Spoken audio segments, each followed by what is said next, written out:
இனி சேப்பாக்கம் மட்டுமே சென்னை ரசிகர்களுக்காக தோனி எடுத்த முடிவு.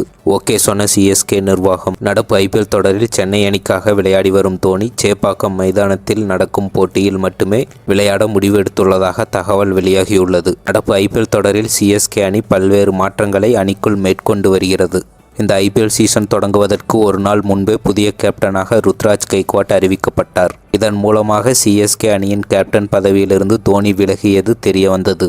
சிஎஸ்கே அணியை எதிர்காலத்துக்கு தயாராகும் பட்சத்தில் தோனியே முன்வந்து இந்த முடிவை எடுத்துள்ளார். அதற்கேற்ப சிஎஸ்கே அணியின் கேப்டனாக ருத்ராஜ் கெய்க்வாட் சொந்த மண்ணில் ஆடிய முதல் 2 போட்டிகளில் வெற்றி பெற்று அசத்தினார். அதேபோல் கேப்டனாகவும் ருத்ராஜ் கெய்க்வாட் செயல்பாடுகள் பலராலும் பாராட்டப்பட்டது. இந்நிலையில் சிஎஸ்கே அணி 3வது போட்டியில் டெல்லி அணியை எதிர்த்து விசாகப்பட்டினம் மைதானத்தில் களமிறங்க உள்ளது. இந்த போட்டியில் சிஎஸ்கே அணியின் விக்கெட் கீப்பராக தோனி விளையாட வாய்ப்பில்லை என்று தகவல் வெளியாகியுள்ளது. மட்டுமில்லாமல் சிஎஸ்கே அணியின் இளம் வீரர் அவினாஷ் சாரவல்லி விக்கெட் கீப்பிங் பயிற்சியை மேற்கொண்டு வந்தார். இவர் இந்தியா அண்டர்-19 அணியின் விக்கெட் கீப்பராக செயல்பட்டுள்ளார் என்பதோடு ஹைதராபாத்தைச் சேர்ந்தவர். இதனால் விசாகப்பட்டினம் மைதானத்தில் அவினாஷ் சாரவல்லியை களமிறக்க சிஎஸ்கே அணி நிர்வாகம் முடிவெடுத்துள்ளதாக தெரிகிறது. ஏனென்றால் களத்தில் தோனியின் செயல்பாடுகள் ருத்ராஜ் கெய்க்வாட்டுக்கு உதவியாக உள்ளது. தோனி இல்லாமல் ருத்ராஜ் கெய்க்வாட் எப்படி செயல்படுகிறார் என்பதை பரிசோதிக்கும் வகையில் இந்த முடிவை தோனியும் சேர்ந்து எடுத்துள்ளதாக கூறப்படுகிறது. அதேபோல் இந்த ஐபிஎல் சீசனில் சேப்பாக்கம் மைதானத்தை கடந்து வெளிமாநிலங்களில்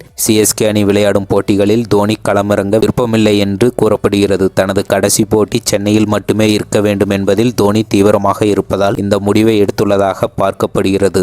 எதிர்பார்க்காத ட்விஸ்ட், தோனி விலகல், புதிய விக்கெட் கீப்பரை தயார் செய்த பிளம்பிங், சிஎஸ்கே அதிரடி. 2024 ஐபிஎல் தொடரில் சென்னை சூப்பர் கிங்ஸ் அணி அடுத்து டெல்லி கேபிட்டல்ஸ் அணிக்கு எதிராக மோத உள்ளது. இந்த போட்டியில் தோனி விளையாடுவாரா என்ற கேள்வி எழுந்துள்ளது. விசாகப்பட்டினம் மைதானத்தில் நடைபெறவுள்ள இந்த போட்டியில் பங்கேற்க 2 நாட்கள் முன்பே சிஎஸ்கே வீரர்கள் அங்கு சென்றடைந்தனர். அனைத்து வீரர்களும் நேற்று முதல் பயிற்சியில் ஈடுபட்டனர். ஆனால் தோனி இதுவரை சிஎஸ்கே அணியின் பயிற்சியில் பங்கேற்கவில்லை. அதே சமயம் சிஎஸ்கே அணியில் இடம்பெற்றுள்ள மாற்று wicket keeper Aravalli Avinash wicket keeping பயிற்சியில் ஈடுபட்டு இருந்தார். பயிற்சியாளர் ஸ்டெஃபன் பிளமிங் அவருக்கு தொடர் யோசனைகள் கூறினார். இந்த சம்பவங்களை வைத்து டெல்லி கேபிட்டல்ஸ் அணிக்கு எதிரான போட்டியில் தோனிக்கு ஓய்வு அளிக்கப்படலாம் என எதிர்பார்க்கப்படுகிறது. சில ரசிகர்கள் தோனிக்கு காயம் ஏற்பட்டு இருக்கலாம் என்ற தங்கள் அச்சத்தை வெளிப்படுத்தி வருகின்றனர். ஒருவேளை தோனி சிஎஸ்கே அணியில் ஆடவில்லை என்றால் பேட்டிங்கில் பெரிய பாதிப்பு இல்லை.